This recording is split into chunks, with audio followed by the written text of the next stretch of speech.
En Israël, depuis des années, beaucoup d'immigrants illégaux font usage de faux papiers, ne sont pas du tout sujets à sanctions pénales.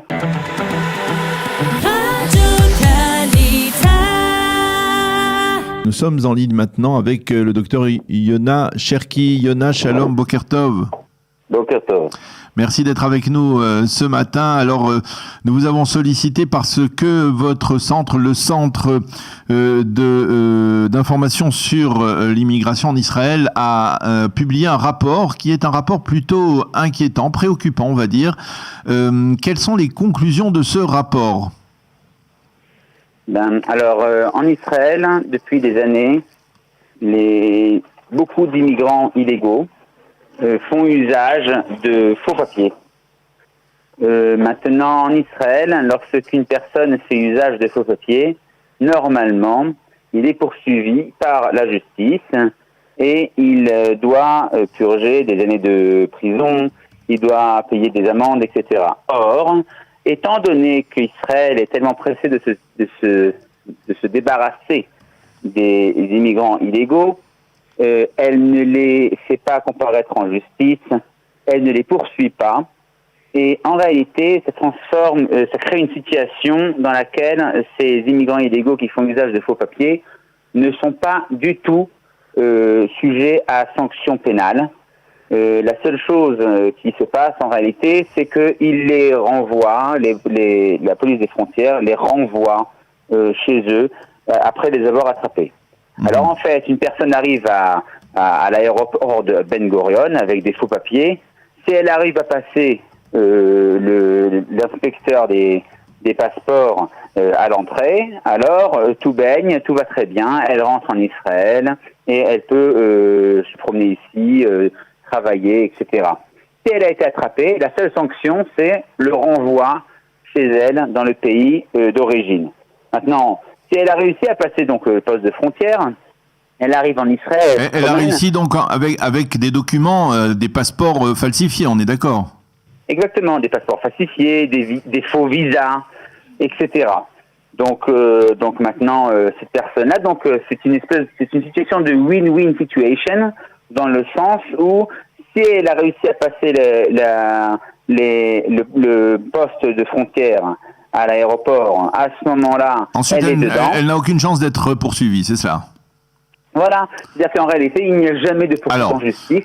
Concrètement, parce que je voudrais qu'on revienne un peu, parce qu'on avait beaucoup parlé ces dernières années du problème des migrants, mais on en parle beaucoup moins maintenant, parce que d'une certaine manière, les frontières sont bien fermées, on va dire sont mieux fermées, il y a eu le Covid-19 également. Combien y a-t-il de migrants illégaux aujourd'hui en Israël ? Des centaines de milliers. Des centaines de milliers, vous dites ? Oui, des centaines de milliers, des centaines de milliers d'immigrants pour une population qui, en fin de compte, ne compte que 7 à 8 millions de personnes en Israël. Ce sont des chiffres. Non, mais il avait été question que le gouvernement renvoie dans un pays tiers, on avait parlé de l'Ouganda ou d'autres pays africains, une partie importante de ces migrants qui étaient arrivés illégalement. Ça s'est bien produit. Il y a plusieurs dizaines de milliers de migrants qui sont repartis. Dans ces pays africains, comment on arrive à un chiffre de plusieurs centaines de milliers ? Parce que au plus haut de la crise, il me semble, dites-moi si je me trompe, mais ils étaient entre 60 et 70 000. Oui, mais il ne faut pas confondre immigrants illégaux et infiltrés. Infiltrés venant d'Afrique, effectivement, au début, nous avons parlé d'à peu près 70 000 personnes. Aujourd'hui, nous sommes à peu près inclus enfants à 38 000, 40 000 personnes. Okay. Mais lorsqu'on parle de tous les immigrants illégaux, alors, de qui s'agit-il, par exemple ? Donnez-nous d'où viennent-ils ? Alors, de manière spécifique, concernant le sujet d'usage de faux visas, de faux papiers, on parle essentiellement d'immigrants en provenance d'Europe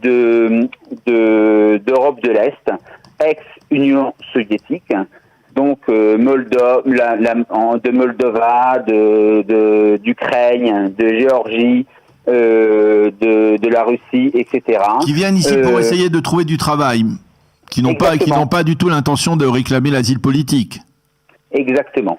Donc ces personnes-là arrivent ici et effectivement font usage de contacts et de faux papiers ici en Israël pour justement passer la frontière. Justement a été il y a à peu près 1 an et demi a été justement dévoilé que la police a intercepté tout un réseau mafieux qui consistait justement à faire passer ces gens-là à des dizaines par jour par l'aéroport Ben Gurion. Donc nous avons eu plusieurs entretiens avec l'inspecteur général de l'État pour justement stopper ça. Alors concrètement, qu'est-ce que votre centre réclame aujourd'hui au gouvernement israélien ?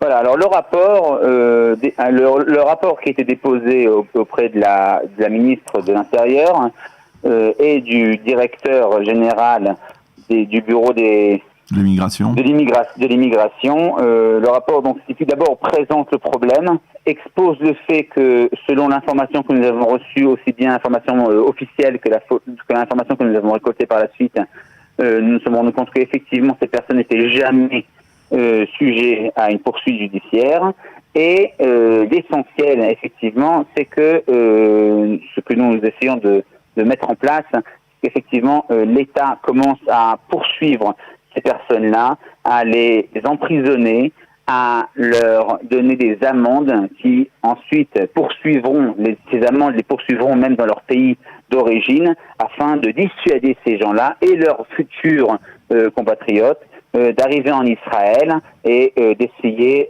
d'y travailler de manière illégale, d'y résider de manière illégale, de s'installer ici de manière illégale avec l'usage de faux papiers. Une question, est-ce que c'est spécifique à l'État d'Israël ? Parce que bon, le problème des migrants de l'Érythrée, du Soudan, dont on avait beaucoup parlé ces dernières années, c'est peut-être plus spécifique à Israël, mais est-ce que cette immigration illégale qui vient donc de l'Europe de l'Est, de l'ancienne Union soviétique, je suppose que ça existe, ces manœuvres, elles existent dans d'autres pays occidentaux, que pour rentrer en France c'est un peu la même chose, je suppose qu'il y a aussi des faux papiers. Est-ce que c'est spécifique à Israël ou c'est bien, ou c'est un peu partout dans les pays occidentaux la même chose? Alors justement, là vous touchez justement à une autre conclusion et un autre justement avis qui a été déposé à la ministre, c'est effectivement le fait de transformer les visas de visas sur papier à visas biométriques, à visas qui sont déposés, dont la demande est déposée par ordinateur, pour que effectivement l'État puisse s'assurer de la vérité aussi bien de ces visas que des papiers qui sont fournis en vue de l'obtention de ces visas. Et à quel rapport avec votre question ? Voilà, il y a beaucoup d'États à travers le monde aujourd'hui qui font justement imprimer leur visa de manière biométrique. De cette manière-là, en réalité, l'usage de faux est beaucoup plus difficile.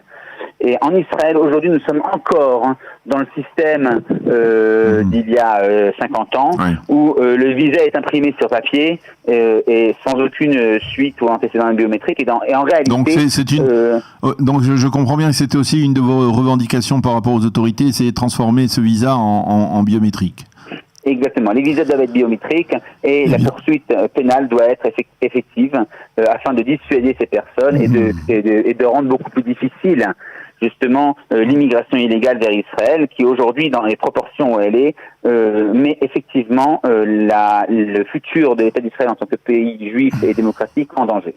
Eh bien, Maître Yodin Cherki, merci beaucoup de nous avoir clarifié un dossier qui est problématique, effectivement, dont on ne parle pas souvent. Merci d'avoir été avec nous ce matin.